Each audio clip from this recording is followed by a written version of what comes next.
नमस्कार सर.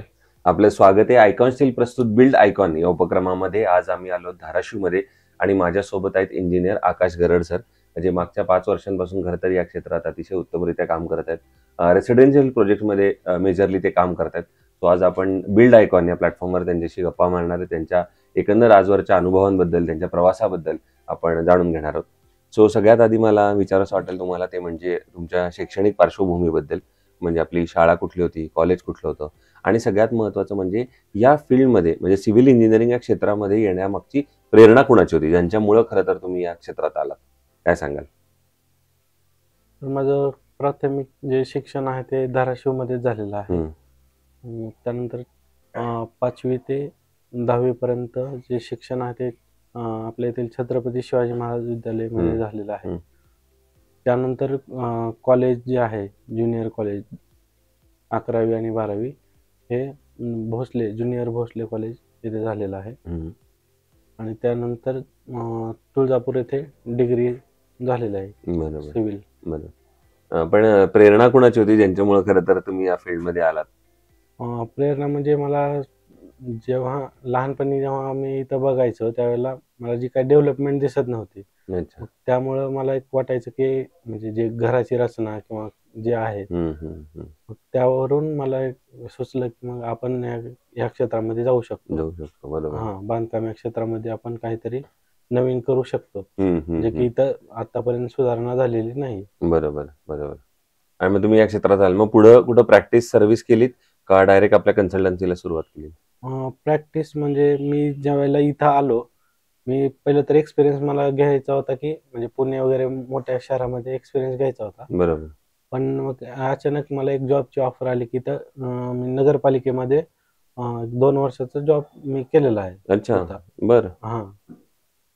त्यामध्ये आपले जे बिल्डिंग परमिशन ज्या असतात त्या ऑनलाईन करण्याचं नगरपालिकेचं जे काम आहे ते मी केलेलं आहे. बरोबर. मग त्यानंतर मग स्वतःची कन्सल्टन्सी सुरू केली. मग पहिला प्रोजेक्ट कुठला होता, काय त्याच्याबद्दलच्या आठवणी? म्हणजे स्वतः इंडिपेंडेंटली जो पहिला प्रोजेक्ट आपण घेतो, मग तेव्हा पूर्ण जबाबदारी जेव्हा आपल्यावर असते तेव्हाची काय आठवण वगैरे, कुठला प्रोजेक्ट होता? आता मी लास्ट टाइम म्हणजे रेसिडेन्शियल पेक्षा मला गव्हर्नमेंट जॉब म्हणजे गव्हर्नमेंटचा जो होता प्रोजेक्ट तो लास्ट टाइम मी वाशी तालुका जो आहे तिथलं टीएच ऑफिस प्लस लॅब जे कन्स्ट्रक्शन आहे ते मी स्वतः इंडिपेंडेंटली पूर्णपणे हँडल केलं. अरे वा, क्या बात आहे. विथ मटेरियल म्हणजे पूर्ण जबाबदारी होती आपल्याला. ठीक आहे. आता काही सिव्हिल इंजिनिअरिंग सब कॉन्ट्रॅक्ट होतं माझं. अच्छा, गव्हर्नमेंटचं काम होतं पण सब कॉन्ट्रॅक्ट. बरोबर. आता काही सिव्हिल इंजिनिअरिंगच्या रिलेटेड प्रश्नांकडे आपण येऊया. त्यातला पहिला प्रश्न म्हणजे या क्षेत्रात तुम्ही मागचे 4-5 वर्ष काम करताय. याच्यात कामगार तर अर्थात केंद्रस्थानी आहेच, पण त्याच्याबरोबर अकुशल कामगारांचं प्रमाण सुद्धा या क्षेत्रात खूप मोठं आहे. आणि अशा कुशल कामगारांकडून काम करून घेणं हे कितपत धोकादायक आहे असं तुम्हाला वाटतं? धोकादायक तर आहेच, कारण आपलं जे प्रत्येक जे सिव्हिल मधलं जे वर्क आहे ते जे म्हणजे त्याचे रूल्स अँड रेग्युलेशन आहे त्यानुसारच व्हायला पाहिजे. बरोबर. ते झालं नाही तर त्यानुसार जर झालं नाही तर ते कुठल्याही बाबतीत म्हणजे हेच ठरणार आहे, रिस्कीच ठरणार आहे. बरोबर. तर असे अनस्किल्ड लेबर आहेत भरपूर, जे की म्हणजे विचार करत नाहीत. बरोबर. मग त्यातलं त्यांना नॉलेजच नसतं, त्यामुळं ते कशा प्रकारे करायला जातं. बरोबर. दुसरं या क्षेत्रामध्ये तंत्रज्ञानाचा फायदाही तेवढाच होतो पूर्वीपेक्षा, आणि आता मध्ये तंत्रज्ञान सुद्धा बदलले. तर आता तंत्रज्ञानाचा फायदा तुम्हाला या क्षेत्रात कसा होतो, आणि इंजिनिअरिंग केल्यानंतर तुम्हाला असं वाटतं का आता कुठलं तरी व्यावसायिक प्रशिक्षण घेतलं पाहिजे, किंवा कधी घेतलंय तुम्ही रिसेंटमध्ये? रिसेंटमध्ये तर घेतलेलं नाहीये, पण जर कधी इथं जवळपास अवेलेबल असेल तर म्हणजे घेण्याची इच्छा आहे, कारण अपडेटेड राहतं त्यामुळे. बरोबर. आणि आता कुठलं टेक्नॉलॉजी जास्त वापरता, म्हणजे कुठले सॉफ्टवेअर वापरता, नवीन कुठले सॉफ्टवेअर आलेले आहेत, किंवा साईटवर कुठले नवीन मशिनरी आपण वापरतो वगैरे असं काही? जे की पहिलं मॅन्युअल मिक्स वगैरे होतं, आता बऱ्यापैकी मिक्सर वगैरे आलेले आहेत. प्लस आता RMC प्लांट पण काही प्रमाणात चालू होत आहेत. मोठ्या रेसिडेन्शियल किंवा कमर्शियल प्रोजेक्ट साठी RMC प्लांटची पण आपण हेल्प घेऊ शकतो. बरोबर. जे की पहिल्यांदा अवेलेबल नव्हते आपल्या जिल्ह्यामध्ये किंवा आपल्या इथं सिटीमध्ये अवेलेबल. बरोबर.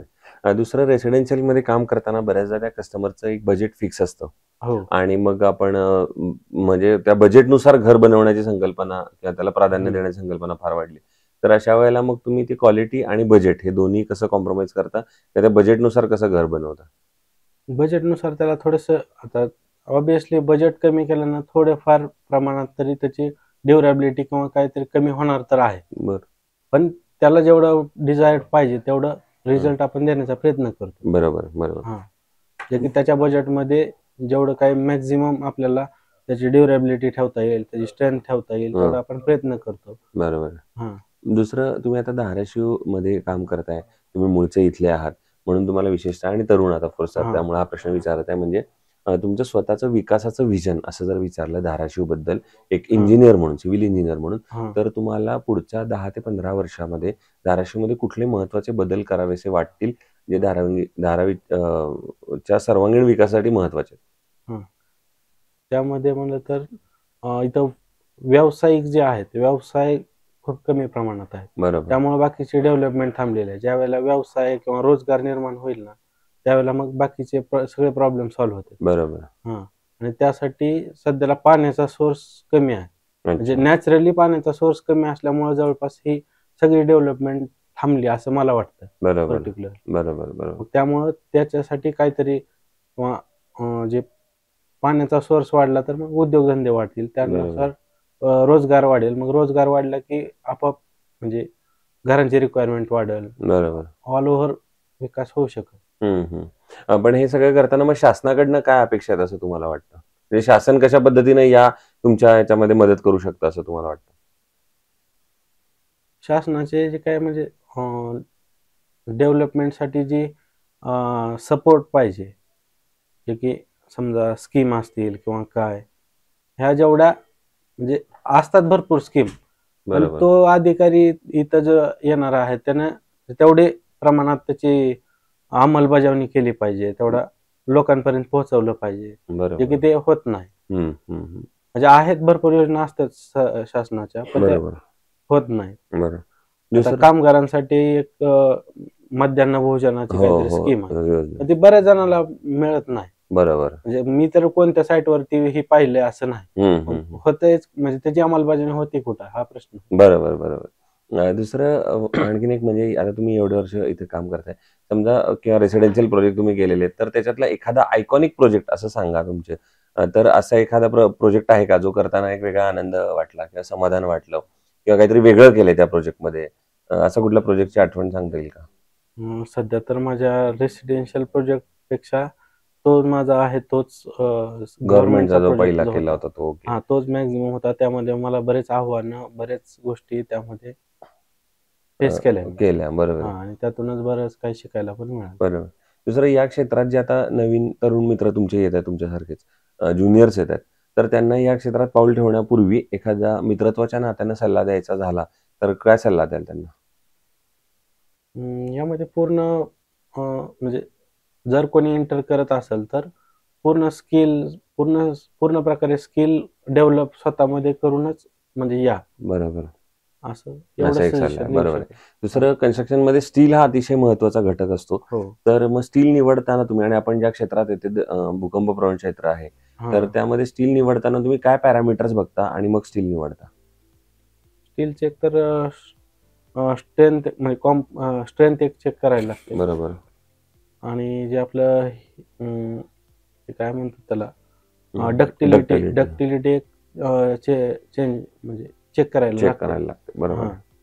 आणि दुसरं तुम्ही आयकॉन स्टील कधी कुठल्या प्रोजेक्टमध्ये वापरलंय का म्हणजे आजपर्यंत? मी जे ज्याबद्दल बोललो ना त्यामध्ये मी आयकॉन स्टीलच वापरलेलं आहे. अच्छा. वाशीचे जे तुमचे हो, हो. डीलर आहेत हो. जोशी म्हणून बरोबर. त्यांच्याकडून आपण आयकॉन स्टील घेतलेलं आहे त्याच्यासाठी वापरलं. मग तुमचा अनुभव कसा आहे आयकॉन स्टीलच्या प्रॉडक्टबद्दल आणि त्यांच्या सर्व्हिसबद्दल?